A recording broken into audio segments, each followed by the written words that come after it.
When I was at drama school, I would go into like a piano room with a friend of mine and we would play the music. I'd never seen the show. I just knew the music. And I learnt this music like the back of my hand. I knew it back to front, all of it.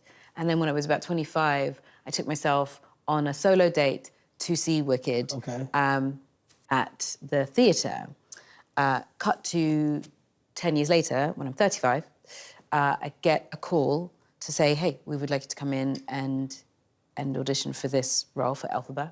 This is without understanding that you are already a student of Wicked at the highest level. This is without understanding. No, they don't know that I know it as well as I know it, but I know it very, very well. And I took a meeting with the wonderful director that is John Chu, and we sort of, like kindred spirits, we had a really wonderful conversation. And then a couple of weeks later, I was sent the material to come in and audition. And it was just a really emotional and connected day. I was there for 3 hours. Wow.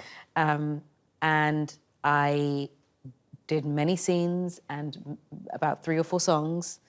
And that day, before I came in, I was doing laps singing the songs. So running and doing the songs, just so I could have it in my body and in my breath. And I was gonna say, that's like a wind exercise, I would assume. Right? Yeah, just like to, I do the audition and I feel great, I feel great and everything is going really well and I leave everything there. I get into the car to come home and by the time I reach my doorstep, I have a fever.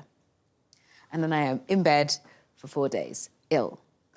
Cut to 2 months, 3 months later, I get a call, I get an email, actually, from my team, because my team has a flair for the dramatics. They sent me an email to say that there was a book that they thought we should jump on immediately as a piece of IP that could be really cool, that we could maybe put in as part of my production company, and maybe we needed to talk to the writer. It's 1 a.m., I'm in London, and I'm already ready for bed, but I'm like, fine, sure. I can get myself together, let's have this conversation now. I'll get like a pair of glasses on, make sure I look smart enough to have this conversation. I press the Zoom and John Chu's name comes up.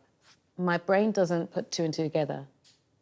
I think, oh, maybe it's his book, maybe he knows something about the book, well, it's fine. It's just coincident, isn't it? John comes up, my team comes up, and I'm still not putting 2 together.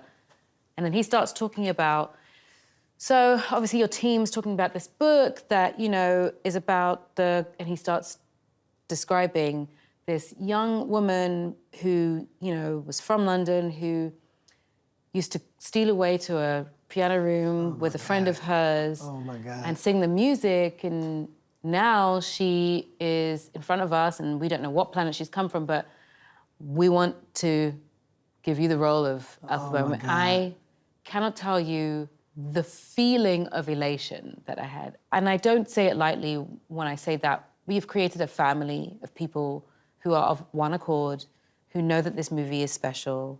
We worked very, very hard, blood, sweat, and tears, bruises to show for it, the whole lot.